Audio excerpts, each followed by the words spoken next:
গুৱাহাটী নিবাসী আৰু মই আন্তঃৰাষ্ট্ৰীয় সেৱক পৰিষদৰ নৰ্থ ইষ্ট চেপ্টাৰৰ মই প্ৰধান। এতিয়া কথা হ'ল মই আজি মাননীয় ৰাজ্যপালক স্মাৰক পত্ৰ দিলোঁ আৰু স্মাৰক পত্ৰটো দিয়াৰ আপোনালোকে সাংবাদিক জানে যোৱা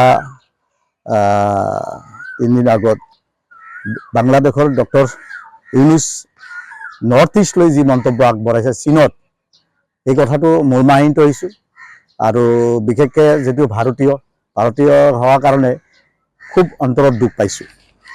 এতিয়া আমি সম্পূৰ্ণৰূপে ছেফ হ'বলৈ আমি ভাৰতৰ মাননীয় প্ৰধানমন্ত্ৰী আৰু মাননীয় অমিত শ্বাহজীক গৃহমন্ত্ৰীক স্মাৰক পত্ৰ ৰাজ্যপালৰ থ্ৰুতে দিলোঁ এই কাৰণেই যে এতিয়া নৰ্থ ইষ্টক লৈ যি বিৰূপ মন্তব্য, এই বিৰূপ মন্তব্যৰ কাৰণে এটা কঠোৰ পদক্ষেপ যাতে লয়, সেয়ে অনুৰোধ কৰাৰ কাৰণে আজি ৰাজ্যপালক লগ কৰিলোঁ। গুৱাহাটী নিবাসী আৰু মই আন্তঃৰাষ্ট্ৰীয় সেৱক পৰিষদৰ নৰ্থ ইষ্ট চেপ্টাৰৰ মই প্ৰধান। এতিয়া কথা হ'ল মই আজি মাননীয় ৰাজ্যপালক স্মাৰক পত্ৰ দিলোঁ আৰু স্মাৰক পত্ৰটো দিয়াৰ আপোনালোকে সাংবাদিক জানে যোৱা 3 দিন আগত বাংলাদেশৰ ডক্টৰ ইউনুছ নৰ্থ ইষ্ট লৈ যি মন্তব্য আগবঢ়াইছে চীনত, এই কথাটো মৰ্মাহীত হৈছোঁ আৰু বিশেষকৈ যিটো ভাৰতীয় হোৱাৰ কাৰণে খুব অন্তৰত দুখ পাইছোঁ। এতিয়া আমি সম্পূৰ্ণৰূপে ছেফ হ'বলৈ আমি ভাৰতৰ মাননীয় প্ৰধানমন্ত্ৰী আৰু মাননীয় অমিত শ্বাহজীক গৃহমন্ত্ৰীক স্মাৰক পত্ৰ ৰাজ্যপালৰ থ্ৰুতে দিলোঁ এই কাৰণেই যে এতিয়া নৰ্থ ইষ্টক লৈ যি বিৰূপ মন্তব্য, এই বিৰূপ মন্তব্যৰ কাৰণে এটা কঠোৰ পদক্ষেপ যাতে লয়, সেয়ে অনুৰোধ কৰাৰ কাৰণে আজি ৰাজ্যপালক লগ কৰিলোঁ।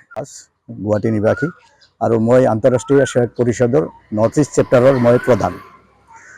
এতিয়া কথা হ'ল মই আজি মাননীয় ৰাজ্যপালক স্মাৰক পত্ৰ দিলোঁ আৰু স্মাৰক পত্ৰটো দিয়াৰ আপোনালোকে সাংবাদিক জানে যোৱা 3 দিন আগত বাংলাদেশৰ ডক্টৰ ইউনুছ নৰ্থ ইষ্ট লৈ যি মন্তব্য আগবঢ়াইছে চীনত, এই কথাটো মৰ্মাহীত হৈছোঁ আৰু বিশেষকৈ যিটো ভাৰতীয় হোৱাৰ কাৰণে খুব অন্তৰত দুখ পাইছোঁ।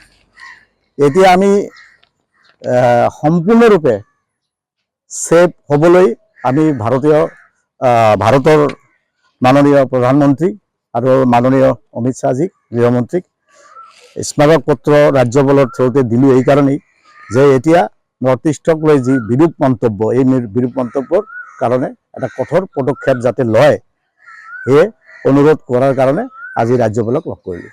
যিকোনো খবৰৰ বাবে যোগাযোগ কৰক 7099017330 লগতে 7099017110 নম্বৰত।